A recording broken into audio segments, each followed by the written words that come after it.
Assalamualaikum warahmatullahi wabarakatuh. Perkenalkan, nama saya Bunga Tajinabila, absen 5 dari kelas 11K. Di sini saya akan menjelaskan permasalahan sosial yang sudah saya ambil, yaitu masalah pembuangan sampah sembarangan di sungai. Sungai yang penuh dengan sampah menjadi salah satu masalah di masyarakat yang paling umum. Karena masyarakat seringkali menjadikan sungai sebagai tempat pembuangan sampah hingga menghambat jalannya air dan merusak lingkungan.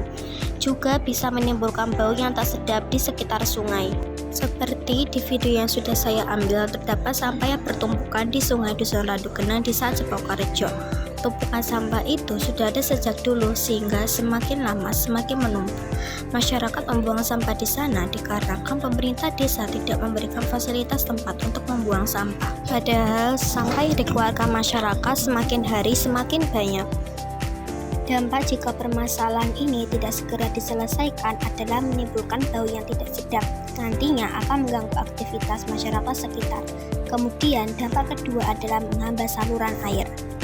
Fenomena ini termasuk permasalahan sosial karena membawa dampak negatif dan tidak sesuai dengan norma yang berlaku di masyarakat. Sesuatu yang tidak sesuai dengan norma akan menimbulkan permasalahan sosial. Sesuai dengan pasal 23 ayat 2 Undang-Undang Nomor 18 Tahun 2008 tentang pengelolaan sampah.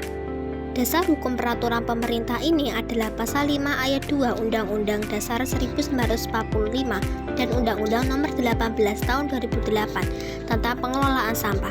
Dalam peraturan pemerintah ini diatur mengenai sampah yang perlu penanganan secara spesifik, baik karena karakteristiknya, volumenya, frekuensi timbulnya, ataupun karena faktor lainnya yang memerlukan cara penanganan suatu metodologi yang hanya sesuai dengan situasi dan kondisi tertentu.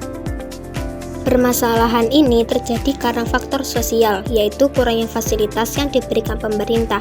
Dalam hal ini adalah tempat membuang sampah, sehingga kebanyakan dari masyarakat malah membuang sampah di sungai. Partikularisme juga menjadi salah satu penyebab masalah ini. Partikularisme adalah mementingkan kepentingan pribadi dibandingkan kepentingan umum. Dalam hal ini, para masyarakat mementingkan kepentingan pribadi, yaitu membuang sampah sembarangan. Jika para masyarakat lebih mementingkan kepentingan umum, maka tidak ada sampah yang bertumpukan di sungai. Sampai saat ini, kepala desa belum juga menaruh papan larangan membuang sampah di sungai tersebut, yang berarti masih banyak sekali masyarakat yang membuang sampah di sungai. Solusi dari permasalahan sosial ini seharusnya pihak terkait memberikan fasilitas berupa tempat pembuangan sampah yang baru, yaitu penampungan sampah di tepi bantaran sungai, kemudian dibakar supaya mengurangi sampah yang menumpuk. Kesimpulan yang dapat saya ambil yaitu tumpukan sampah di sungai merupakan masalah umum yang terjadi di masyarakat. Hal ini dikarenakan kebiasaan masyarakat yang sering membuang sampah di sungai tanpa memikirkan dampak yang akan muncul.